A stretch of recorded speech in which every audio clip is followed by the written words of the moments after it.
Hello, everyone, and welcome back to this week's episode of That's Bonkers, Bruh, where we talk about the strange and unusual, the interesting, and anything downright bonkers. I'm your host, Mitch. And I'm Kelsey.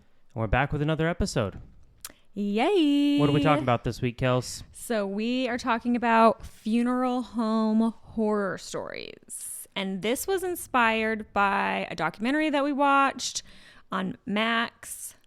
Was it on Max? I'm pretty sure it was Max. It was called, well, it's like a series that comes out every week that's just called The Curious Case of, and then they highlight a topic for the week. And there was a topic on there about a funeral home in Colorado because evidently Colorado doesn't really monitor funeral homes. Like there's not really, you don't have to have like a license or there's no like regulations. So there's a couple stories I've heard of from there of crazy shit happening at funeral homes in Colorado. So if you're in Colorado and you have a loved one pass away, make sure like it's a legit place that you go to. Yeah, you got to check that place out for sure. Because So yeah, that's what inspired this. Yeah. Well, at first I feel like it started out like it seemed positive, right? Because I think what I want to dive into first thing, if that's all right, is like the return to nature concept. So yeah, very on brand for Colorado. Yeah, super Colorado thing anyways. But the idea basically is that you are able to bury your loved ones without, there's no chemicals, no preservatives, no embalming, nothing like that. They're put in a biodegradable casket, so they're usually wrapped in like linens, maybe like a wooden box, something that's going to break down over time. Grave is a little bit more shallow. It's like only, I think, 3.5 feet instead of 6 feet deep. And it's designed to basically just let your body run nature's course. It, is biodegradable and breaks down over time. And people will plant like flowers, which like the body will then like enrich in the area and everything like that. Yeah, and hippies love that shit. And there's a couple of places in Colorado, like massive ranches, like hundreds and hundreds of acres where people can just pick an area and decide that's the final resting place for their loved one. Well, in theory. In theory. That was the idea. That was the idea. And then it took a turn. It took a dark turn. A very dark turn. Yeah. So do you want... I mean, you're basically telling the story, so you might as well just get into the full story. Okay. Well, this particular story right here was the one that was highlighted on this documentary, the craziest, or the... What do we call it? The Curious Case of. Curious Case of. And these people ended up actually getting charges. And, well, let me just read this for you. So, the Return to Nature Funeral Home, because this was the specific home, not the concept. Owners actually appeared in El Paso County Court and pleaded guilty to corpse abuse charges. John and Carrie Hallford began storing bodies in one of their buildings without electricity in Penrose, Colorado, about 34 miles southwest of Colorado Springs. And it goes back as far as 2019. Here's what I found, well, what they talked about in the story, and it was so disheartening, is they were giving what families believed were cremated remains back to the loved ones, because there's more than one idea here, right? You can bury them in these ranches, or we will cremate them, you can give them back to nature yourself type of concept. But they were giving family quickcrete, like dried concrete that they'd ground into an even finer powder, and putting it in urns and giving it back to people because the DNA is ruined, so you can't actually pull it out and say, oh, this is... But one lady was like, heard about this, and so she took a handful of it, put it in a jar, mixed a little bit of water in it, and it set up overnight. Yeah. That was so wild. This documentary was so wild. I literally like hurt my jaw because every 5 seconds my jaw was just on the floor. I was like, what? It was crazy. It just got worse and worse and crazier and crazier. And I don't know how much you're going to say, but I don't want to talk about your story too much. So. We'll go into the whole story. So okay. the Hallfords actually had charged with over 200 separate charges in the state of Colorado, including abuse of corpse, forgery, and money laundering.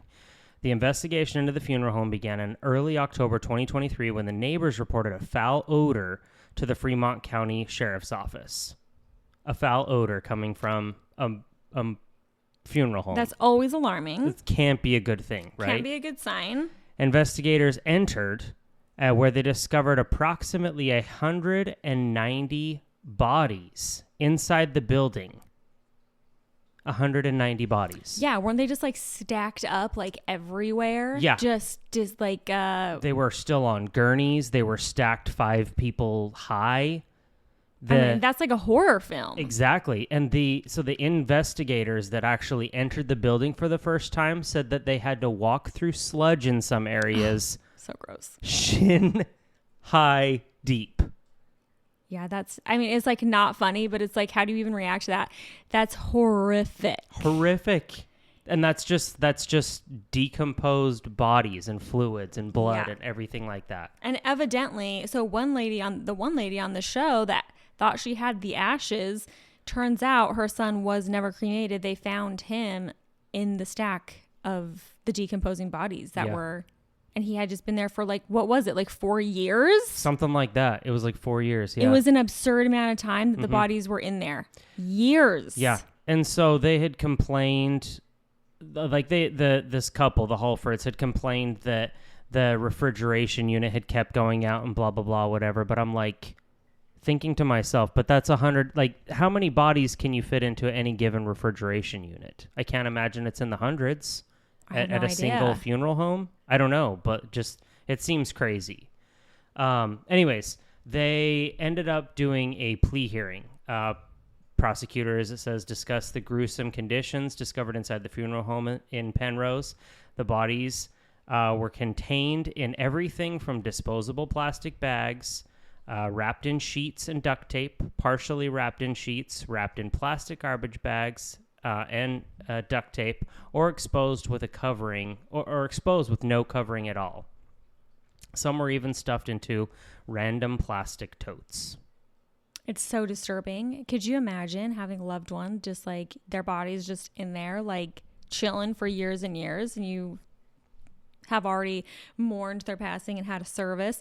Turns out their body's just been decomposing in this building with 100 other bodies. Hundreds of other bodies. It is wild to wrap your mind around. There's no other word you can use other than wild. And then didn't the couple, like, they once they knew they were found out, they just bounced, they just left, and the guy like started a career. He tried to start a career in stand-up comedy. Yep. Yeah. Which that in and of itself is funny, but it's like... They caught him in El Paso, Texas. They had basically, well, like I said early on in the charges, they'd committed wire fraud and everything because they'd taken all this money. They had accepted grants during COVID. I don't understand exactly how that concept came about, but they had accepted almost $1 million worth of grants from the government as well. I didn't realize that. Yeah, that's something that I found when I was researching this. And the other thing that I found interesting, too, while we were watching that documentary, was that it seemed like it was always like the moms, the intuition that they had where they just felt unsettled. Yeah, like something wasn't right. They would receive these ashes and they, like their loved one is gone, but they felt like something was missing. It was like they didn't feel the peace at all. Yeah. Yeah, there's definitely something to be said about a mother's intuition. Yeah. It's a crazy, inexplainable thing. Absolutely. Let's see. Where do I pick back up here? She continued in court. The bodies were laying on the ground, stacked on shelves, left on gurneys, stacked on top of each other, and just piled into random rooms. 6 victims out of the more than 200 asked to specifically address the court. The judge determined they could speak at the sentence hearing rather than in the court hearing because they ended up taking a plea bargain, which that upset, obviously, a lot of people because they felt like they're not going to get the closure because it's not going to trial. Yeah. They took a plea deal, and I think it says right here. Oh, here's where it gets a little bit more into it. I'm bouncing around, so sorry. Try to keep up. They were charged with 10 counts of wire fraud over their alleged failure to bury or cremate bodies.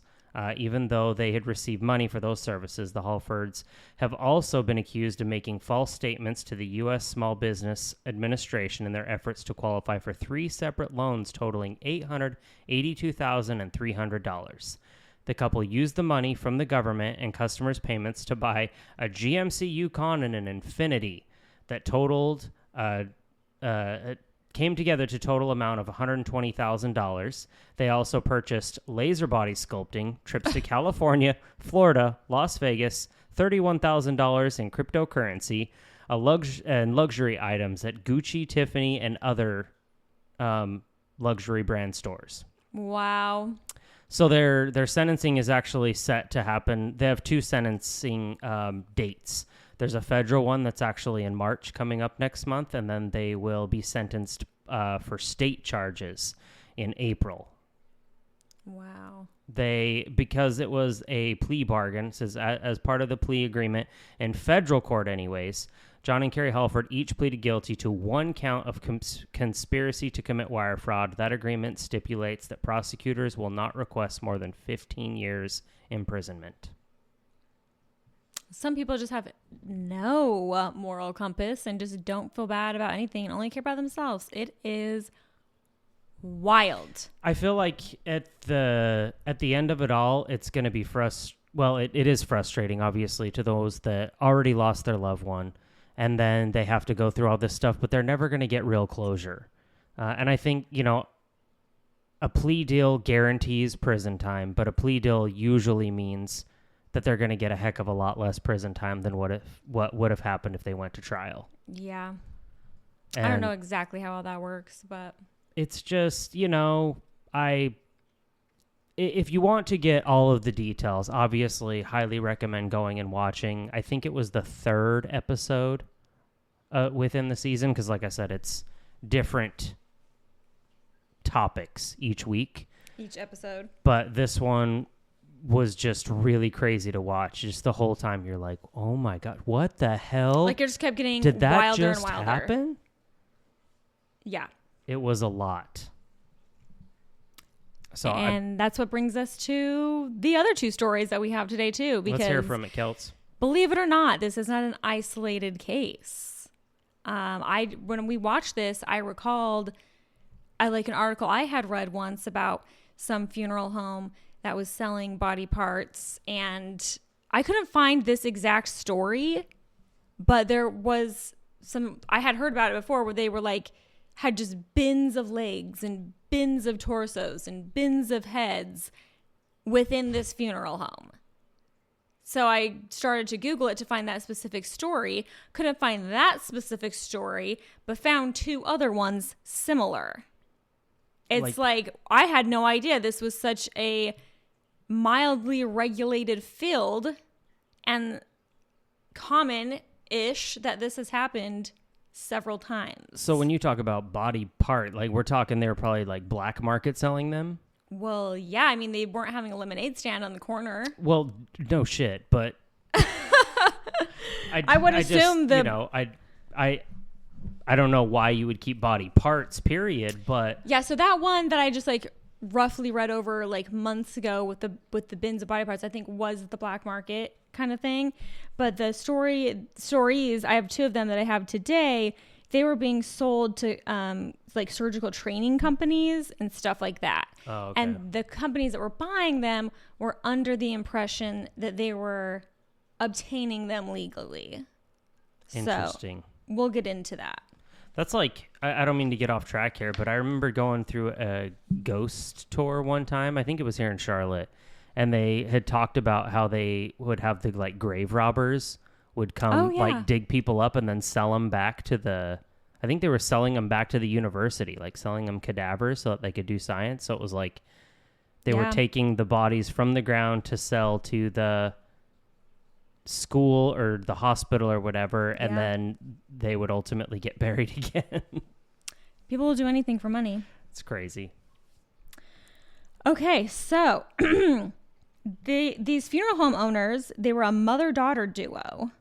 Megan Hess and her mother, Shirley Koch, I think is how you say her name, was sentenced to 20 years for dissecting 560 corpses and selling body parts without permission from the family.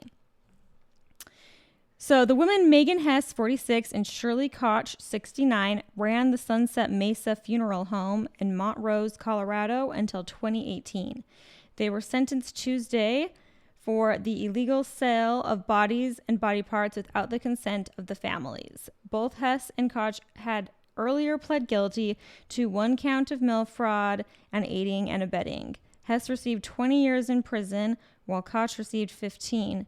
The investigation was led by Federal Bureau of Investigation's Denver Division and the Department of Transportation Office of the Inspector General. According to the plea agreement, both defendants committed the criminal acts from 2010 through 2018. The women would meet with unwitting families who were searching for cremation services for themselves or their family members who had died.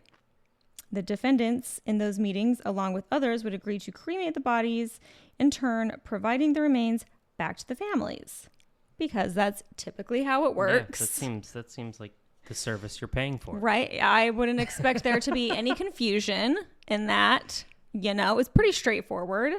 But no, instead, Hess and Koch would harvest body parts from or prepare entire bodies for sale in body broker services, selling them without the consent or knowledge of the families. The cremated remains returned were often those from parts of other deceased persons or someone else entirely.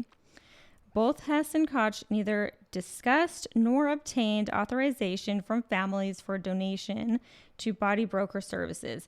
Families who did agree only agreed to minor tissue or skin samples. They had no idea the woman often sold those remains beyond what was authorized. Even more horrifically, the women shipped bodies and body parts that tested positive for or belonged to people who had died from infectious diseases like hepatitis B or HIV. Although certifying to buyers that they were free from disease, the parts were then shipped commercially. Oh my God. Violating Department of Transportation regulations surrounding hazardous materials. You don't say. Just sending them UPS. Yeah. That was shocking to me when I read that. Better than DHL. DHL would take too long. Yeah, it sure would. It sure would. I mean, we got to be efficient here. Oh my gosh. But get this. So Hess's lawyer says that she was unfairly vilified as a witch, as a monster, as a ghoul, when instead she was just, quote, a broken human being whose behavior can be attributed to a traumatic brain injury that she got at the age of 18. And be that as it may, I don't think she was being unfairly vilified. Yeah. This is pretty horrific. When it went on for, 8 years and 500 different dissections. Right. And clearly just but she's the victim here. Going beyond what her written up, contract, whatever it is that they were giving the families to sign for minor, what do you call it? Minor tissue and skin samples. Yeah. Just kidding. Here's a Hep B arm. Yeah, exactly. So they were selling body parts for use in research or education, and it's not super regulated by federal law, evidently. Surgical training companies and other firms that bought the products didn't know that they had been fraudulently obtained. More than 200 families received cremation ashes from bins that were mixed with the remains of a bunch of different cadavers. So they are human remains, but they're just like from a bin of a bunch of different cadavers. That's crazy. Isn't it?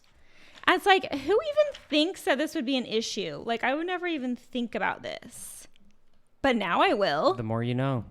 Good grief. You want to just bury our loved ones in the backyard so we know where they are? Like, it's crazy. It's the return to nature. I guess so. So that's my story. I have one more, but that sums it up. Yeah, that's crazy. Jeez. It's so weird. So I got onto like a little like Reddit. Not the string. Reddit. that I was looking at, and people were asking, like, obviously this isn't normal behavior, but, you know, there are bad seeds, if you will, in every industry, right? And so they were like, how common could this really be? Now you can't trust anybody. And you know, there were people that actually, like morticians and stuff like that, be like, I've been doing this for 30 years and I know a lot of morticians, like, this is not normal behavior. This is like psychopathic stuff. Well, yeah. But it is crazy that you brought up that the FBI was involved, because that's a little nugget that I actually forgot to plug in there. There is an FBI page out there also for the Hallford case, where if people believed if people had given the body to the Hallfords for the services rendered, but they wanted to have further investigation done, you can actually input your information. Like, it was a fairly lengthy questionnaire of, you know, the date they were handed it, the death, the name, there was all these things that you could go find. I don't know how they would obtain all this, considering, you know, some of them could have been cremated, some of them were there to just rot away in the bill. Anyways, crazy stuff. Yeah. All right, are you ready for my third story? Hit me with it. Okay. This one's pretty crazy too. It's not, well, you'll see. Okay. So there's this guy, Michael, the hardest last name ever, Mastro Marino. What a last name. Michael Mastro Marino. And he owned this biomedical tissue service in New Jersey. He was working with a funeral home owner named Joseph Nicelli, who had a funeral home in Brooklyn. They were working together, they were in cahoots, and together they made millions of dollars by obtaining bodies from funeral homes or from funeral parlors in 3 different states and forging death certificates and organ donor consent forms to make it look like the bones, skin, tendons, heart valves, and other tissue was legally removed, when in fact it wasn't. Nobody knew this was happening to the bodies. The deceased did not consent when they were alive to donating them. The family didn't. Nobody knew this was happening. They were just taking it on the low. And this Michael guy, so he used to be an oral surgeon, but he lost his license due to a drug addiction. And then decided, you know what? I'm going to go into tissue services, which I feel like if you lost your license, your dental license, maybe let's like not work with bodies anymore. But it was allowed. Okay, so prosecutors said the defendants took organs from people who had not given consent or were too old or too sick to donate. The defendants forged consent forms and altered the death certificates to indicate the victims had been younger and healthier. X-rays and photos of recently exhumed cadavers show that there were leg bones, that where leg bones should have been, someone had inserted white plastic pipes, the kind used for home plumbing projects, available at any hardware store. The pipes were crudely reconnected to hip and ankle bones with screws before the legs were sewn back up. Brooklyn District Attorney called it something out of a cheap horror movie. Prosecutors said the body parts were sold to tissue suppliers and ultimately used in disc replacements, knee operations, dental implants, and a variety of other surgical procedures performed by unsuspecting doctors across the United States and in Canada. The bodies came from funeral homes in New York City, Rochester, Philadelphia, and New Jersey that contracted with the Brooklyn Funeral Parlor for embalming. Prosecutors said more arrests were possible. He had like nurses and some other staff working with under him to help this whole, it was like a whole underground project. Yeah. So Nicelli, the guy, Joseph Nicelli, the guy that has a funeral home in Brooklyn, he was paid up to $1,000 per body to deliver corpses to this Michael guy. He had a secret operating room at his funeral parlor where Michael would remove body parts. Definitely a horror movie. Yikes. Yikes. Yikes. So I'm not sure exactly how much money this guy made. I mean, over the course of 4 years, he made millions and millions of dollars. I read one thing that said that he made around $7,000 a body by selling the tissue, but then I read another article that said he made around $10,000 to $15,000 a body. So they would get the tissue, do what they needed to do, and the corpses were just returned to the unsuspecting funeral director for the burial. He got found out in 2004 when there were reports of Naselli reportedly not giving customers back he was like cheating customers out of their funeral deposits, and so that was being investigated. And the detective grew a little suspicious after fighting the hidden operating room, and they were like, a hidden operating room. I think something fishy is going on here. So they launched an investigation, and that's how they were found out. So the scam only went on for 4 years, but in that time, he reportedly made like around $1 million a year doing this. Wow. Yeah. So he was sentenced to 15 to 30 years in prison, but he died in 2013 at the age of 49 from cancer. Him and his wife agreed to pay back some of the families. They paid back $4.6 million to the families. But at that point, the damage had been done. They had been living large for the last 4 years. They had a big mansion, nice cars. They were living the high life. Wow. So that's such a complicated project that you have going on. Yeah, at least they were not like taking people's kidneys or something, or doing something even scarier in this hidden operating room, like on alive people. Yeah. That would be even more horrific. That's probably why he only got like 15 to 30 years or whatever. I feel like because, it's another situation where it's abuse. What did they call it? Abuse of a corpse or something? Yeah, abuse of a corpse. But if it, obviously being... What is the world coming to? I don't even know what to say. I don't either. This is crazy. Take that all in. But we do have a palate cleanser. We're going back to funny Amazon reviews. In one of our earlier episodes, I think it might have been our first episode, was it? I think it was. So in our first episode, the frogging one, we read some funny Amazon reviews to lighten the mood at the end. It was a hit. To do a palate cleanser on sugar-free candy. Watch out for the sugar-free We're candy, back folks. With more. The sugar-free candy might send you to a funeral home if you're not careful. So that's the connection. This Amazon customer says, pretty sure my insides died. So I purchased some of these candies, 2 of them, in fact, one from my boyfriend's house and one from my house. Being the amazing girlfriend that I am, decided to give these a try, and I'll admit the taste was awesome. I'll accept the grapefruit, that is. And was happy, thinking to myself as I finished up a whole bag that I am doing not only him a favor, but myself a favor by cutting back on all the excess sugar. Yay for me for taking care of my body, right? I could not have been more wrong. Holy sweet baby Jesus, the devil is alive. I would rather have paper cuts on my hands and dip them in lemon juice than to go through that ever again. I had a come to Jesus moment on the throne last night, praying that this isn't how it's all going to end. Death from the inside, from a gummy bear.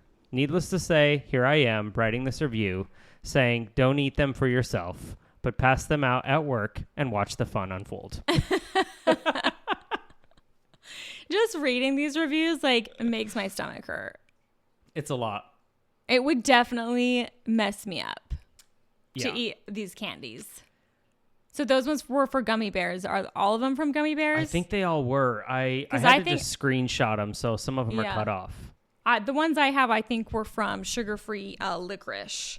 You know what? This one actually might be licorice as well. I'm going to do another one really quick. Okay. So first off, it says, how is maltitol not prescribed as a colonoscopy prep medication? It was exactly that effect, plus a sweet taste. Just a few of these short and hollow licorice twists as a snack, and you will spend much of the next 24 hours needing to be near a restroom. The intense stomach gurgling and powerful diarrhea is everything I remember from the prep for my colonoscopy. I'd never want to do this recreationally. Bulimics should avoid this, as they must have a better way to purge.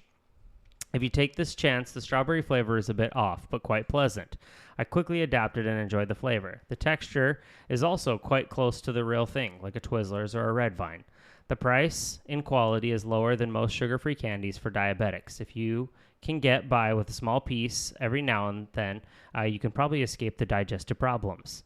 Otherwise, about the only other thing I can think of for this product is to deal them to the food thief at work.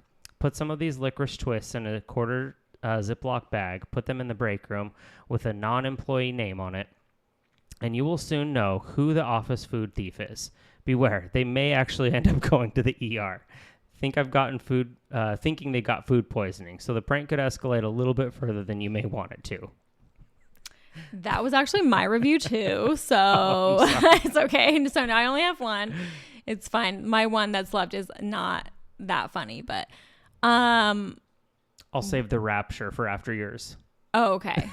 Why, though, would you want your coworkers to be having explosive diarrhea and gas when you're in the same room as them? And also, that's just mean.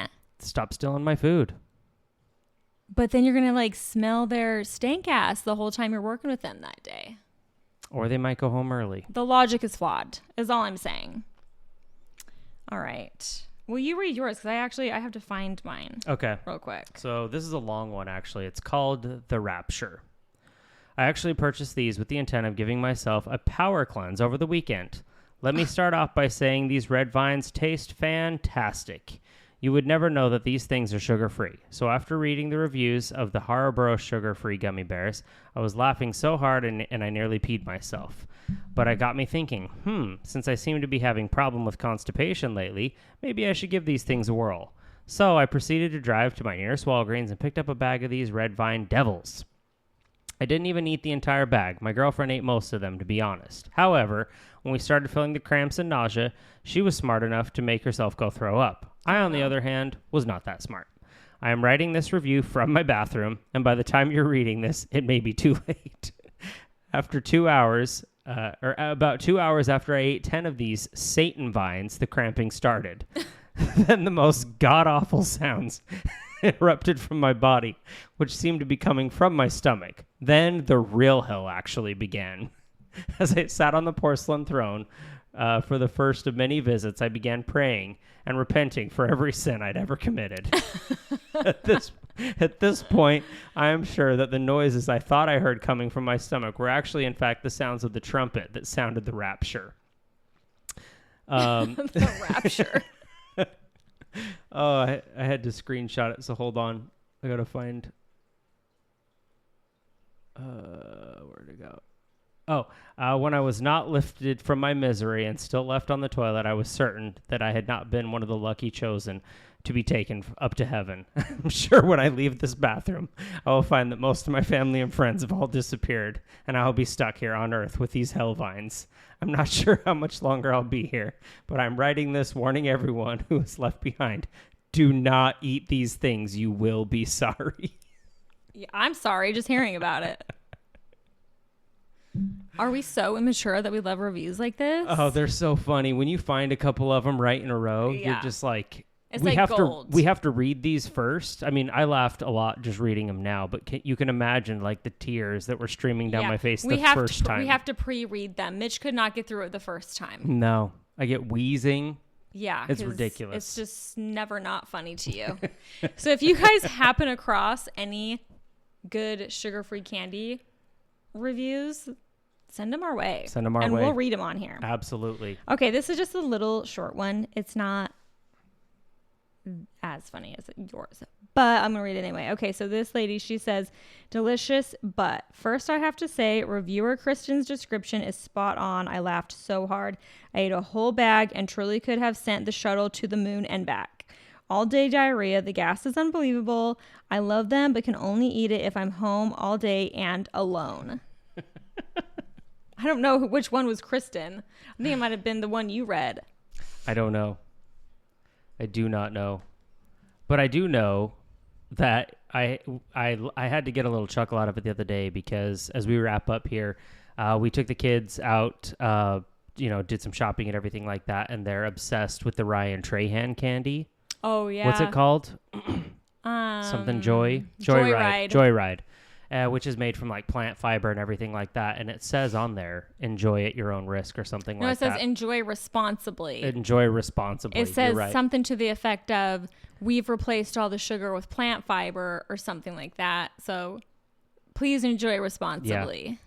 And there's like not very much candy in there, but there's like 6 servings. They are really good though. Surprisingly, I actually really like his candy line. Yeah. I'm not even gonna lie. So. Hopefully you can sponsor a video for us someday, Ryan. Yeah, send us some Joyride. We'll consume it responsibly. Listen to our podcast. Send some people our way. So anyway, that's all we have for you folks. Hopefully you enjoyed. Hopefully you enjoyed the palate cleanser. And per the usual, like and subscribe and tell your friends. Rate and review. It helps us out a lot. We're trying really hard in 2025 to build our podcast following. So we really appreciate any feedback we get, any reviews, any referrals. We love it. We love you. Thanks for being weirdos and listening to us. And yeah, have a good night. Appreciate y'all. Bye-bye.